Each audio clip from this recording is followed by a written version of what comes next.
Ansel Adams once said that you don't take a photograph, you make it. And today I have some great tips that will help you make your real estate pictures the best that they can be when trying to sell your home.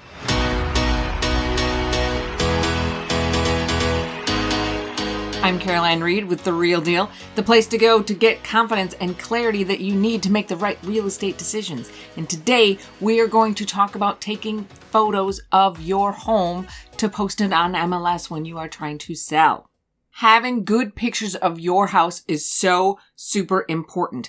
Half to 3/4 of buyers say that they looked online to find their home. And that means that the first tour that they take of your house are those pictures that you post. And studies actually show that good photos can help sell your house up to 32% faster. So my first tip is hire a professional. That may not be the advice that you're looking for, but I would be remiss if I didn't say it. Hiring a professional is going to save you time and energy in the long run. And to get a whole house shot is like $150 to $200. So in the grand scheme of things, it's pretty inexpensive. But if you still want to do it yourself, okay. Step 1 would be clean and declutter, which I know is the thing that we say all the time, but it is so important. Clean everything and declutter. Take everything off the kitchen countertops and everything off the bathroom that's not decorative. Put all your personal stuff, your shampoo, your toothbrush, all that stuff gets put away. Everything gets taken off the kitchen countertops to make it look more spacious. And then go room to room and take out anything that's not furniture or lamps or things that need to be there. And finally, your family photos. It's okay to have a few of them around, but take as many as you can off so you can kind of depersonalize that house. You really want the person looking at these pictures to be able to envision themselves in there and their family, not your family. Next, make sure you make your bed and make sure that it's neat and tidy. Make sure that the sheets aren't hanging below the comforter or anything like that. Instead of having just your regular sleeping pillows up there, either put some decorative pillows in their place or put the decorative pillows on the top. And make sure that everything fits well on the bed as far as the sheets and the comforter and everything like that. In your bathroom, leave your shower curtain open so that people can actually see inside. If it's closed, it kind of looks like maybe you're trying to hide something. I know there are a few photos out there where they just take the shower curtain off, but that looks kind of bare. So leave the shower curtain on, but just open it up so people can see. And one thing that gets often overlooked is close the toilet lid. I don't think I need to say any more about that one. Then go around and open up all your shades and shutters and drapes and blinds. Make sure that all the light is coming in from everywhere it can come in. And for blinds, make sure that when you raise them up that they are even so that they're not all cattywampus. And go ahead and take off all of the screens on the windows and clean those windows inside and out. Those screens actually do make rooms look a little bit dimmer, and we want to make sure that all the rooms get all the light that they can. So take off all of those screens. And if you still have any decorations up from any holiday, please take all of those holiday decorations down. You don't want to date the photos in case it doesn't sell right away. And then do your best to stage each room. Make sure that there's a little pop of color in there, that there's some life to that room. You can do an internet search on home staging vignettes and you'll get lots of pictures of how you can arrange like serving trays and blankets and things like that and make little pictures in each room so that when people come in, they can picture what that room should be used for. Okay, so now that you are done with your pre-shooting things that you need to do, what do you do for shooting? Well, the first thing you do is clean your lens. Do not make the mistake of forgetting this and then shoot all these pictures and there's a big smudge in the middle. Next, use a tripod. Make sure you have that camera, whether it's a phone or a DSLR, make sure that you have it on a tripod. One of the things that you need to do is make your vertical lines vertical. So you need that tripod to make sure that you are lining things up correctly.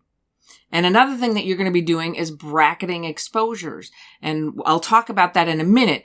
But when you bracket your exposure, you need to make sure that it's on a tripod so that each exposure that you shoot is exactly in the same position. Make sure you take your photos in a landscape format. Go this way, not this way. The only time that you would shoot one in a portrait mode would be if you do have one of those vignettes that we were talking about, that looks better in a portrait style than landscape style. But for the most part, shoot everything in landscape. And use a wide angle lens. That's going to allow you to shoot more of the room in each picture and make each room look bigger. Shoot on a sunny day. You're going to shoot your interior shots in the middle of the day to take advantage of the light coming in.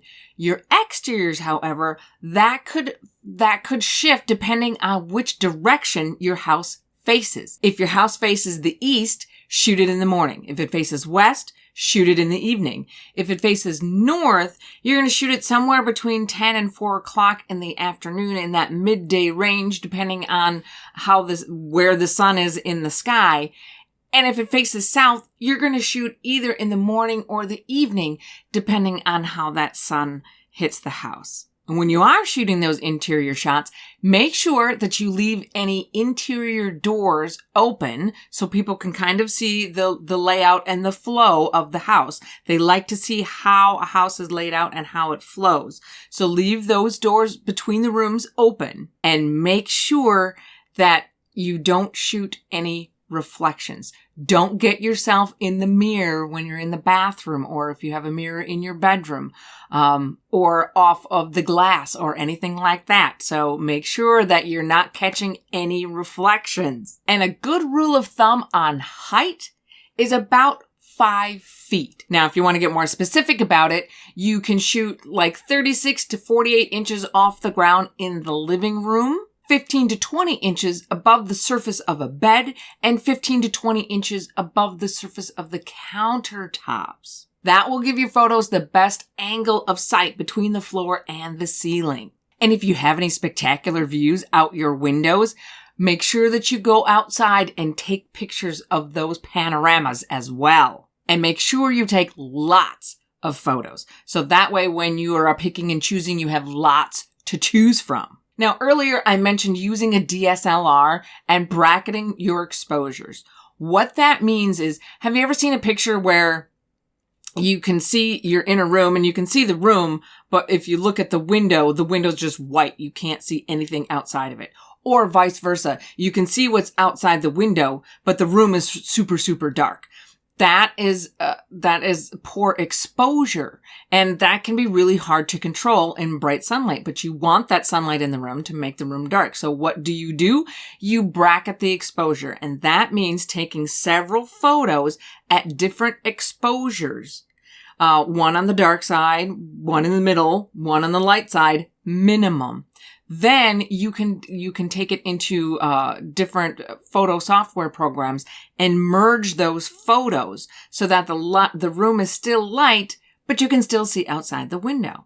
Now, it is possible to do that with the cell phone, but you have to use an outside app. And the last I knew, you couldn't do it with a wide angle lens, which is, of course, really what you want. So you are in your best position to use a DSLR camera to take all of these photos. And there are many, many, many tutorials online that will teach you how to merge those photos into one final product that will look fantastic. Also, feel free to shoot right down below and hit that like button. Okay, so you got all of these photos. You've picked out the ones that you want to use, but they still don't look perfect. Now what do? Well, one thing you can do is you can hire out some freelancers to retouch those photos for you and actually even merge those bracketed exposure photos for you if you don't want to tackle that yourself. One freelance website is called Fiverr, where you can just, for $5, they'll tell you how many photos that they'll touch up for you, and you can do it that way. Another site is boxbrownie.com. And these guys are actually in the real estate business. So that's what they do, is real estate photos. And they only charge $1.60 per photo. Super reasonable. And I think the last thing you need to know is don't post too many. I know we've taken all these pictures and you think they all look great, so you just want to put them up there so people can see the house in every imaginable angle. But you really don't want to do that, because that can be very overwhelming to a buyer and they lose interest. For a regular, 2,000-3,000 square foot single family rambler, you're looking at a sweet spot of somewhere between 22 and 27 photos. How they came up with that number, I don't know, but that is what they say. If you are looking at a small apartment condo, then you want to do less than 22, maybe even just 10. There's just not that much to see. If you've got a big 10,000 square foot multi-million-dollar mansion, you're going to want more than 27, because people want to know exactly what they are buying. But for most of us, stick to that 22 to 27 sweet spot. If you are a seller and you want more information, go ahead and click right here for the 5 biggest mistakes that sellers make so you don't make them. And if you like this content, go ahead and click the subscribe button right here. Thanks for watching. See you next time.